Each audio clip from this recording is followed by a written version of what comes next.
Snip, snap, snout. Ja, snip, snap, snut. Det var ett just det word. Snip, snap, snut. Så var äventyret, and now the fairy tale is out. No, it's not. Yes. So they always end all the fairy tales with that little kid.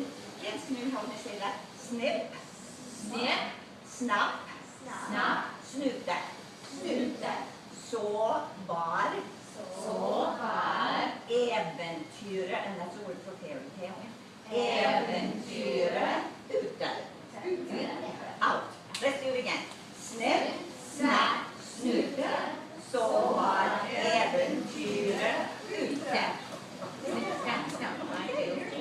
You're very good They are student. very good. You speak very good to me. Thank you. I know that right away. Oh, yeah. Yeah, we have another little one that is, you know, long ago. Why am I telling these things? It's your country. No, it's your story. So the mountain people, you know, and the people in Norway, they didn't always have schools, and so they learned from each other about with the stories. And They didn't even have books. they didn't even have books. It was, They wanted to hear anything. They had to just hear stories. They couldn't hear anything. and that's why they keep changing, because people saw the pictures in their brain when they heard the story. Then they told it to somebody else, and they had different pictures, and so it changed. Well, Asbjørnsen and Moe, they collected all these stories from the people in the mountains so that they would have a record of them, so they could keep passing them on. So we are so fortunate. It's like the Grimm brothers did that in Germany. And so Asbjørnsen and Moe collected all these. So Askeladden in the eating contest is the one we're going to do next, but we want to give you a little bit of background. Askeladden is often compared to Cinderella. He just sits and kind of holds by the fire, and he's kind of the least popular of the brothers. In this case, it's three brothers, not three sisters. So he just kind of sits there and does his own thing, and nobody thinks too much about it. No, that's right. And in storytelling, there's the most famous number. And you'll find 3 wishes, 3 brothers, 3 sisters. Sometimes the stories end with 3s. The king ruled wisely, he ruled long, he ruled well. So always listen for those 3s. Like snip, snap, snoota. Ah, that's pretty cool. Very Wow, that's amazing. So Askeladden means ash lad. If you a lad is like for a little boy, ash lad. Now, so they have problems with trolls. I am a counselor.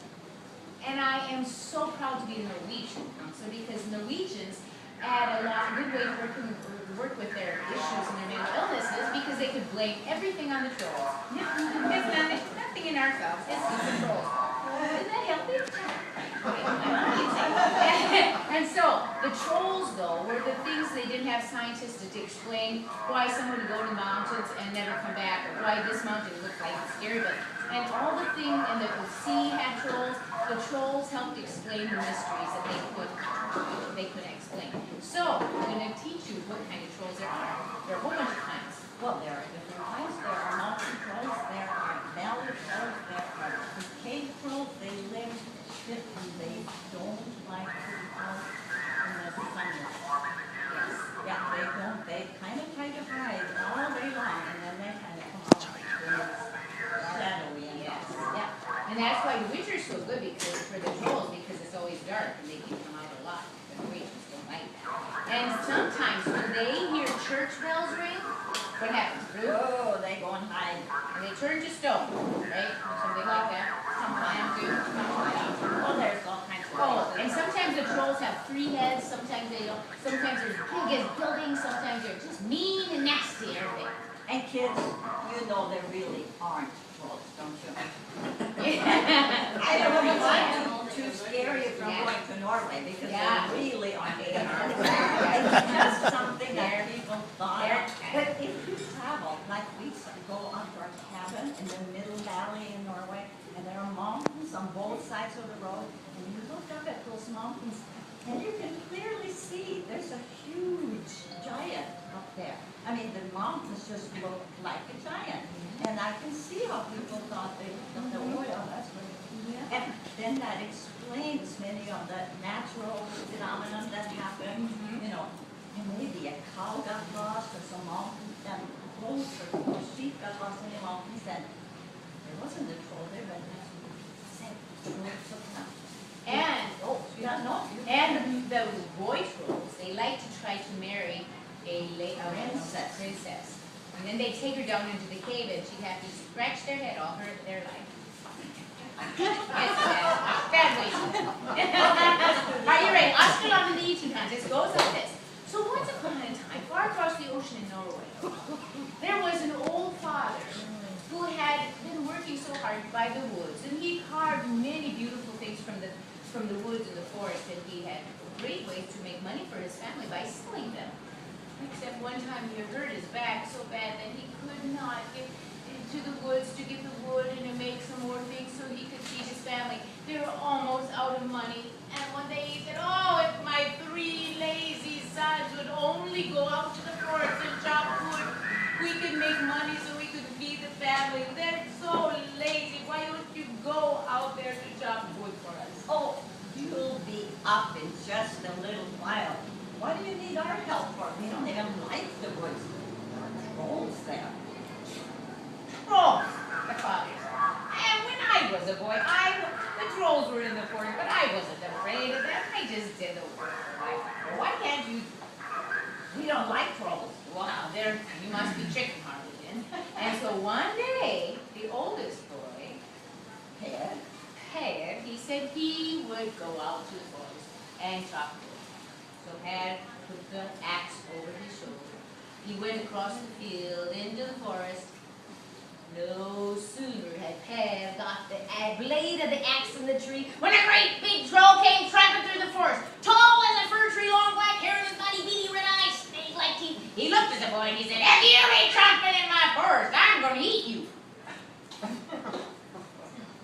Oh, yeah.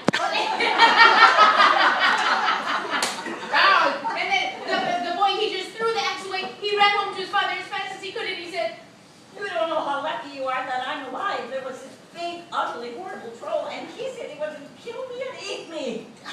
you chicken-hearted boy. You know I wasn't afraid of the trolls when I was a young lad. I don't know why you should. Well, the next morning, the second son, Paul, he said he could go and brave the trolls in the forest. He put the axe over his shoulder. He went across the field into the forest. He no sooner got the blade of the axe in the tree than a great big troll came tramping through the forest. Tall as a fir tree, long black hair, and his body beady red eyes, snake-like teeth. He looked at the boy and he said, if you be tramping in my forest, I'm going to eat you.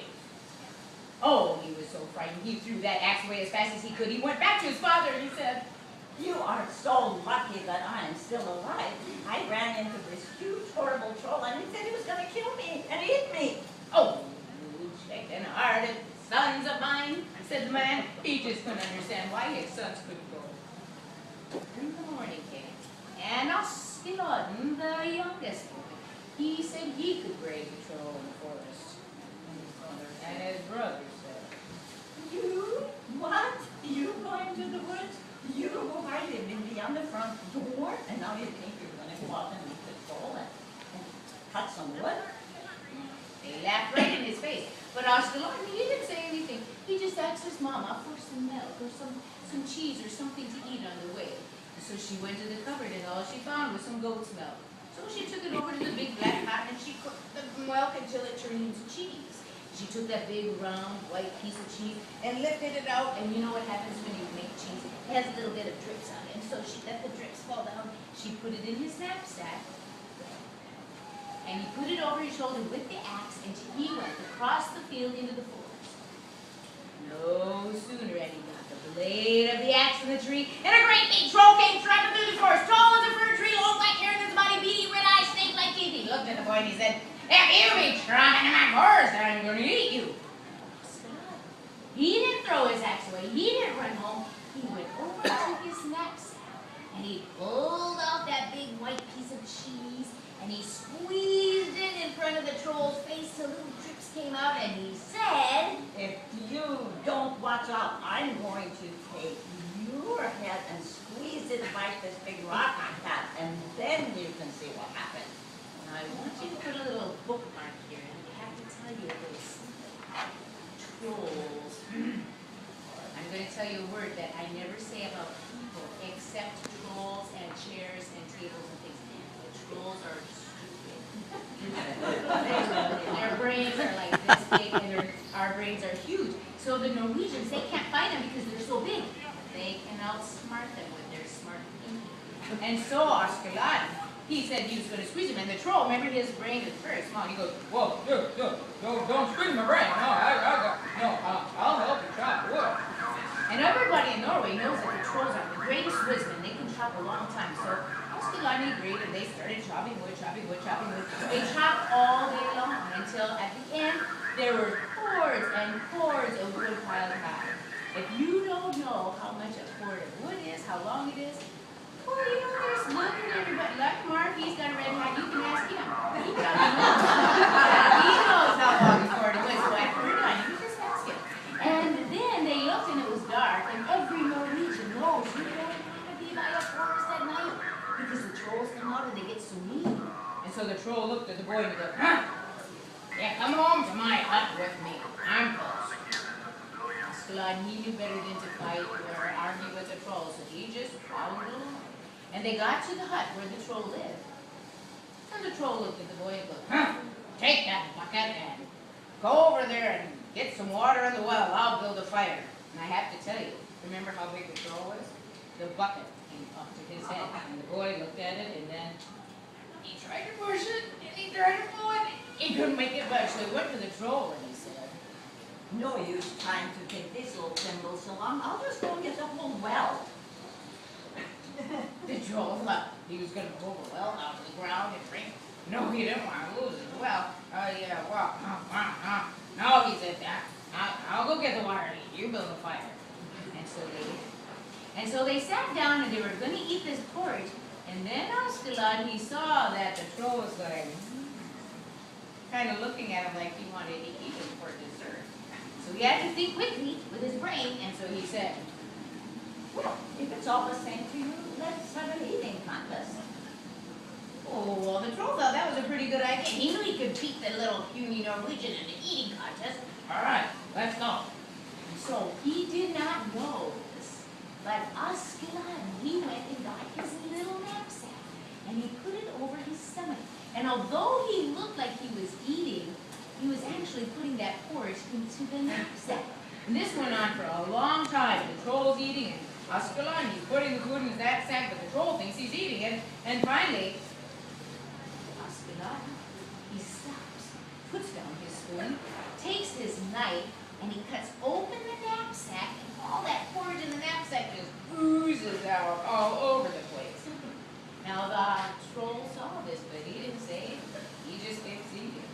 Finally, he got so full, he put his spoon down, and he said, I can't eat anymore. You beat me again, you little Norwegian. Oh, come on. I'm only halfway done. Let's keep eating. So they ate some more. I can't eat anymore. I can't eat anymore. You beat me. Well, why don't you just do what I did? Just take your knife and poke a hole in your stomach, and it'll come up and you can keep eating. Doesn't that hurt a lot? Nah, nothing to speak of. Well, remember, the troll, he took his knife, he cut a hole in his stomach. You can imagine what happened to him after that. And so with the troll out of the way, Askeladden, he went into the hut where all the good Norwegians know that they hide lots of gold and silver. He took those buckets of gold and silver back to his father, who paid off the debt at the bank so he could get well, and they lived happily ever after. And the last that we heard from Auken, Auken's cousin, who lives on that mountain, they haven't seen a troll from that day to this